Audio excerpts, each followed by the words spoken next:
మీ నాన్న మీ గురువే ఏం చేయలేకపోయారు రాధాకృష్ణ నువ్వేం చేస్తావయ్యా అని మాట్లాడుకొచ్చారు కేశవ్ గారు. ఎస్ కరెక్ట్ నిజం.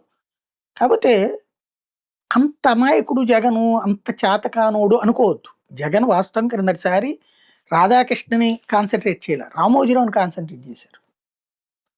అలాగే రాజశేఖర రెడ్డి కూడా రాధాకృష్ణన్ లైట్ తీసుకున్నారు. రామోజీరావుని కాన్సంట్రేట్ చేశారు. వాళ్ళ నానే కదా రామోజీరావుకి సంబంధించిన ఒక వ్యవస్థను ముయిపిచ్చేసింది. ఎందుకు చేతకాలేదు ఆయనకి? రాజశేఖర రెడ్డికి? ఆయనకి మార్గదర్శి ఫైనాన్స్ ముయించినోడు ఎవడు? రాజశేఖర రెడ్డే కదా. అంతకుముందు డబ్బులు చేతుల్లో ఆడేది రామోజీరావు గారి. చివరికి ఈటీవీ గ్రూపుల్ని రిలయన్స్ వాళ్ళకి అమ్ముకుని బకాయిలు కట్టాల్సి వచ్చింది. అమ్ముకుని ఈనాడు కార్యాలయాలు తనఖా పెట్టుకుని అమ్మి డబ్బులు సంపాదించి ఇవ్వాల్సి వచ్చింది. ఒక రామోజీరావు చరిత్రలో ఫైనాన్స్ కేసు క్లోజ్ చేసుకోవడానికి అంత తిప్పలు పడాల్సి వచ్చింది. ఎన్ని తిప్పలు పడ్డాడు ఆయన? నెంబర్ 1. రెండవది, చివరికి సుప్రీంకోర్టు దాకా వెళ్ళి కూడా గత్యంతరం లేక విచారణ ఎదుర్కోవడం కోసం బెడ్ అనే గేమ్ ఆడి బెడ్ మీద పడుకుని విచారణ ఫేస్ చేశాడా లేదా? రామోజీరావు జీవితంలో ఏది కోట్ల విజయభాస్కర్ రెడ్లు, నేదురుమల్లి జనార్దన్ రెడ్లు, అంతకుముందు మర్రి చెన్నారెడ్డి వాళ్ళ వల్ల కూడా కాలేదు. రామోజీరావుని కనీసం శాసనసభకి సంబంధించినటువంటి శాసనసభ ధిక్కార కేసులో కోర్టుకు కూడా రానిలే.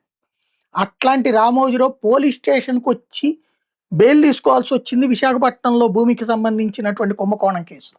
అది రాజశేఖర రెడ్డి హయాంలోనే జరిగింది.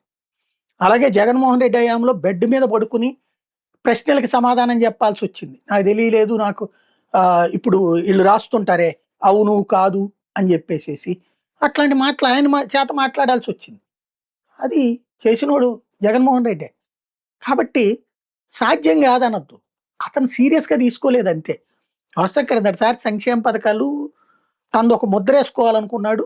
చిన్న చిన్న జర్కులు ఇచ్చాడు. అది అచ్చెన్నాయుడుకో ఇదే మన ఆయన పేరేంటి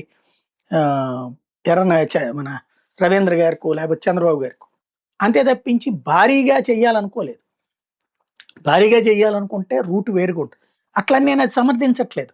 ఆయన చేసిన ఆ చర్యలను సమర్థించట్లేదు. జర్నలిజం మీద హింసను సమర్థించట్లేదు నేను. కానీ రెచ్చగొట్టడం అనవసరం అంటున్నా. ఇవాళ రోజున ఇదివరకటి రోజుల్లో జర్నలిస్టుకున్న గౌరవాన్ని చంపేశారు.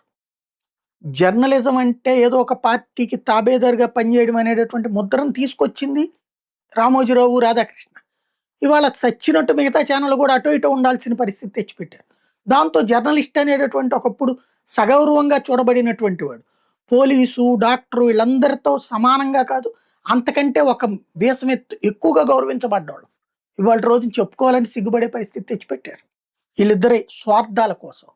కాబట్టి వాళ్ళని మనం గొప్ప అనక్కర్లేదు, జగన్ చేసింది రైట్ అనక్కర్లేదు. కాకపోతే రెచ్చగొట్టుడు చర్యల వల్ల ఒరిగేదేం లే.